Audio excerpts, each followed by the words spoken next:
disabdakan oleh Sang Buddha untuk keluarga-keluarga yang sedang berduka, untuk menerima, mengikhlaskan, merelakan kepergian dari orang-orang yang dicintai.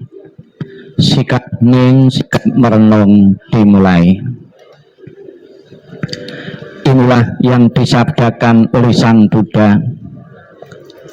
Kehidupan apapun yang mengalami kematian di dunia ini adalah singkat dan penuh dengan penderitaan yang tidak dapat dihitung maupun diukur. Tidak ada alat apapun yang dapat digunakan untuk melarikan diri dari kematian. Setelah mencapai usia tua, maka kematian tak terelakkan. Bagaikan buah setelah masa akan gugur, demikian pula makhluk yang bisa mati setelah dilahirkan harus selalu menghadapi takutnya kematian. Seperti halnya dengan periuk keramik, haruslah pecah pada satu waktu. Demikian pula kehidupan dari makhluk yang bisa mati telah ditentukan untuk berpisah. Para remaja dan pemuda, yang bijaksana dan yang bodoh, semua ini berada di bawah bayang-bayang kematian. Sabi sata bawantu sukitata, semoga semua makhluk hidup berbahagia dan sejahtera. Sikap hening, sikap merenung selesai. Sadu, sadu, sadu. Terimalah salam di dalam Dharma. Namo Sang Yang Adi Budaya, Namo Buddhaya. Namo Buddhaya. Salam sejahtera bagi Bapak Ibu sekalian yang berada dalam ruangan ini. Di zaman Sang Buddha ada seorang anak yang sangat berbakti kepada orang tuanya. Semasa kehidupan orang tuanya, dia pun selalu meluangkan waktu untuk merawat, melayani orang tuanya yang telah tiada, yang masih ada. Pada satu ketika karena usia orang tuanya sudah berumur, kemudian meninggal. Ternyata rasa bakti anaknya ini tetap kepada orang tuanya sekalipun orang tuanya telah meninggal. Dia ingin memberikan yang terbaik bagi orang tuanya yang telah meninggal.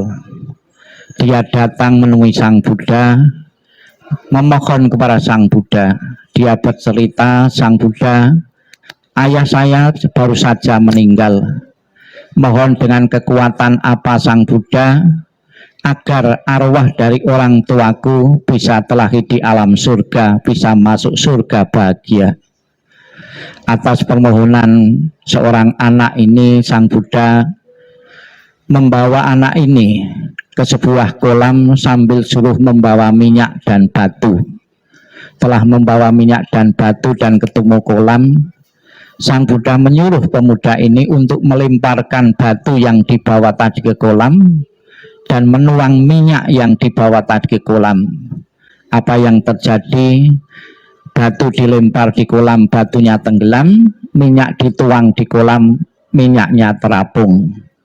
Setelah melihat batu tenggelam dan minyak terapung, Sang Buddha menyuruh pemuda ini untuk mengundang tim-tim doa atau ahli-ahli agama dari berbagai kota yang dikenalnya untuk datang ke kolam tersebut untuk memanjatkan doa agar batu yang tenggelam tadi bisa terapung, agar minyak yang terapung bisa tenggelam.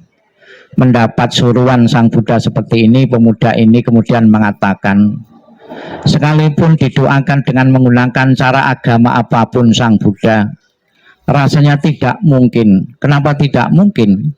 Karena sudah menjadi hukum alam.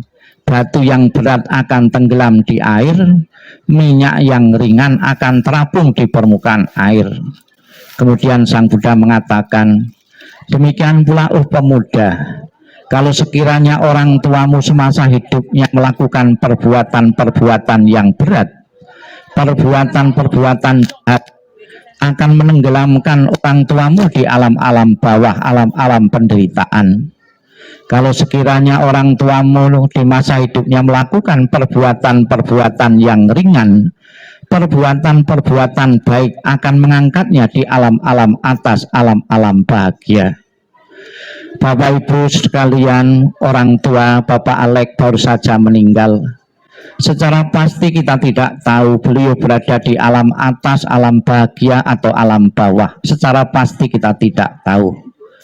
Kalau beliau terlahir di alam bawah, sudah menjadi kewajiban bagi keluarga yang ditinggalkan sepenuhnya berusaha mati-matian bagaimana bisa mengangkat agar arwah beliau bisa telah di alam surga bahagia. Apa bisa? Bagaimana caranya kalau bisa?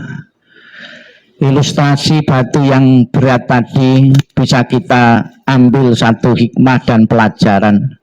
Bagaimana batu yang berat bisa berada di permukaan air? Ada caranya, yaitu ditaruh perahu atau ditaruh kapal. Itu otomatis batu yang berat tadi sudah berada di permukaan air.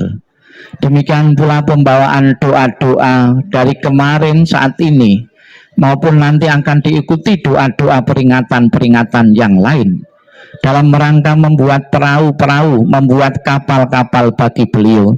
Seandainya beliau telah di alam bawah, pasti keluarga yang ditinggalkan sepenuhnya, seikhlasnya, dengan penuh bakti akan mengangkatnya arwah beliau menuju alam yang atas. Lebih-lebih kita bersama-sama memohon berkah pelindungan dari Buddha Amitabha. Di dalam janjinya Buddha Amitabha mengatakan, barang siapa menyebut namaku, mengulang namaku dengan penuh keyakinan dan berharap untuk terlahir di alam surgaku, surga Sukawati, dan orang tersebut mempunyai kebaikan-kebaikan, maka jika seseorang tersebut meninggal, akan dijemputnya dan ditaruh di alam surga sucinya. Semoga harapan keluarga sepeninggal almarhum Bapakku Alek Herianto ini, arwah beliau segera mungkin menikmati alam bahagia, alam surgawi benar-benar menjadi kenyataan dengan dukungan, dengan bantuan dari putra-putri yang berbakti kepada orang tuanya, baik dikala beliau masih hidup maupun ketika beliau masih setelah meninggal. Demikianlah doa dan harapan semoga akan menjadi kenyataan untuk Bapak Alek Herianto telah di alam bahagia dan keluarga menerima mengikhlaskan kepergian beliau. Sadu, sadu, sadu. Marilah kita akhiri rangkaian pembacaan doa ini dengan memberi hormat dengan menundukkan kepala sebanyak 3 kali di hadapan peti jenazah beliau. Hormat pertama, hormat kedua, hormat ketiga. Namo Amitabha. Namo Amitabha.